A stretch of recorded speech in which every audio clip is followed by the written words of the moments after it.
जुलाई 2026 में कब कब मनाया जाएगा कल्पाती तिथि। ये जो कल्पाती तिथि है कोई एक तिथि नहीं है, ये पूरे महीने के कुछ विशेष तिथियों को मिलाकर बनता है।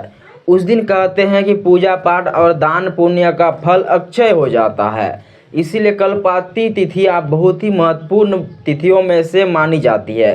लेकिन 2026 में कल्पाती तिथि कितने तारीख से शुरू होगा और कौन कौन से तारीख को मनाया जाएगा और कौन कौन से त्यौहार आते हैं। कहा जाता है कि प्राचीन समय में जब ब्रह्मा जी इस पूरे पृथ्वी को बना रहे थे, तब भगवान ने और देवताओं ने इंसान के कल्याण के लिए यह नियम बनाए थे। सभी देवताओं ने भगवान श्री विष्णु से प्रार्थना किया, आराधना करने लगे कि इस पृथ्वी लोक का कल्याण कैसे होगा। तब श्री विष्णु ने इसी कल्पाती योग यानी तिथि का महत्व बताया। कहा कि उस दिन दान पुण्य करने से आपको कई गुना फल पुण्य मिलता है। इसीलिए कल्पाती तिथि कोई साधारण तिथि नहीं है, इसमें दिव्य चमत्कार छुपा हुआ है। लेकिन उस दिन कुछ नियमों का पालन करना चाहिए। कहा जाता है उस दिन भगवान विष्णु और भगवान शिव की पूजा करना शुभ होता है। दान पुण्य पितृदान करना जप और तप का विशेष महत्व बताया गया है।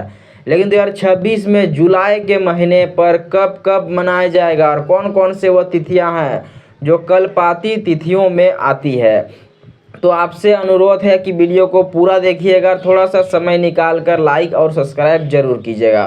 तो आप जानते हैं कि कल्पाती तिथि कब शुरू होगा और किन किन तिथियों को कहते हैं। पहले नंबर पर आ जाता है 1 जुलाई 2026 को आषाढ़ प्रतिपाद, आषाढ़ मास की शुक्ल प्रतिपाद। आषाढ़ मास की शुक्ल प्रतिपाद कहा जाता है उस दिन दान पुण्य करने से हर मनोकामना पूरी होती है। उस दिन दान जप तप पूजा नाम जप और पितृदान करना सबसे उत्तम फल आता है। दूसरा नंबर पर आता है 3 जुलाई 2026 को संकट चतुर्थी। ये जो संकट चतुर्थी है ये आपके पूरे परिवार के लिए पूजा करने के लिए सुख संपत्ति का वास कराता है और इस दिन पूजा करने से संकट दूर होता है, सभी संकटों का निवारण मिलता है, इसीलिए इसे संकट चतुर्थी व्रत कहा जाता है। अगला तिथि है 10 जुलाई को एकादशी तिथि, योगिनी एकादशी कहा जाता है। इस दिन पूजा पाठ और जप तप भगवान विष्णु का करना चाहिए, क्योंकि एकादशी के दिनों पर भगवान विष्णु का पूजा पाठ करना सबसे पुण्य फल देती है। उस दिन आपको दान जरूर करना चाहिए। पूजा का फल अधिक चाहते हो तो दान अधिक से अधिक करनी चाहिए। आप समर्थ हो तो जल का दान करें, भोजन का दान करें, क्योंकि एकादशी के दिनों पर दान का विशेष महत्व होता है। यह जो योगिनी एकादशी है वो 10 जुलाई को मनाई जाएगी।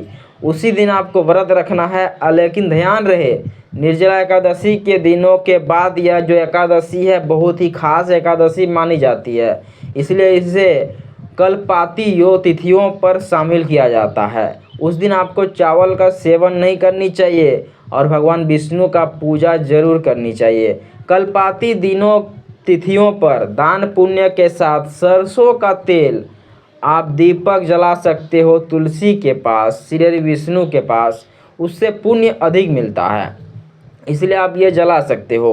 अगला तिथि मनाया जाता है 13 जून 2026 को प्रदोष व्रत। प्रदोष व्रत को भी इस तिथियों पर शामिल किया जाता है, क्योंकि प्रदोष व्रत पर भगवान शिव की पूजा और आराधना किया जाता है। कहते हैं कि सभी व्रत और सभी तिथियों में शिव जी को सबसे प्रिय तिथि प्रदोष व्रत मानी जाती है, इसलिए प्रदोष व्रत को कल्पाती योग तिथियों पर शामिल करना होता है।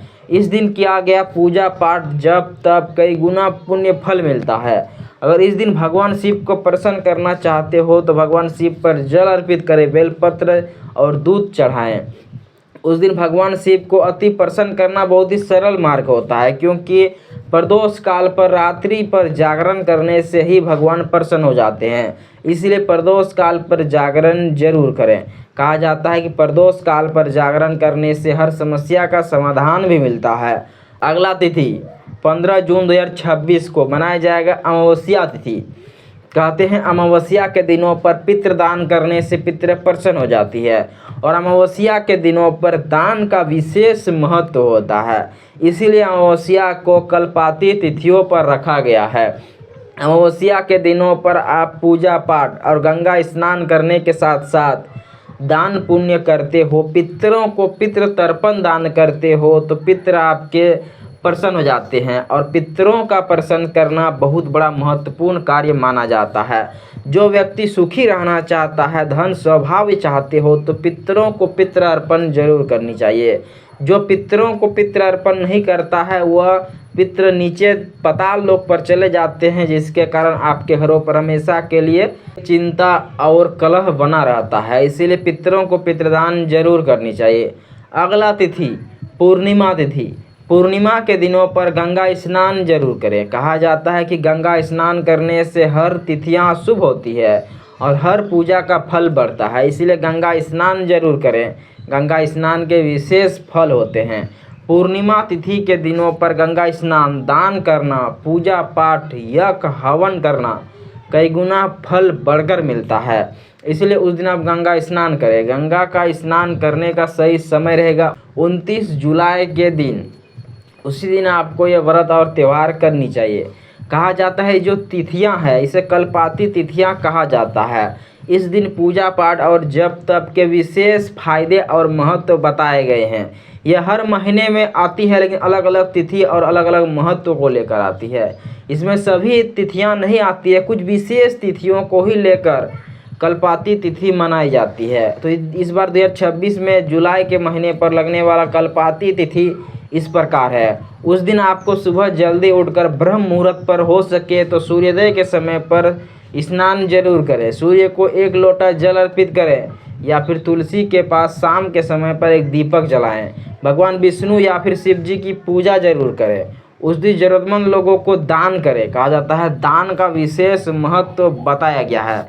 कल्पाती योग और तिथियां के दिनों पर दान का विशेष फल मिलता है, विशेष गुना महत्व बनता है, इसलिए उस दिन दान जरूर करें। उस दिन नाम जप करना चाहिए, पूजा पाठ करना चाहिए, अधिक से अधिक कथा और भजन सुनना चाहिए।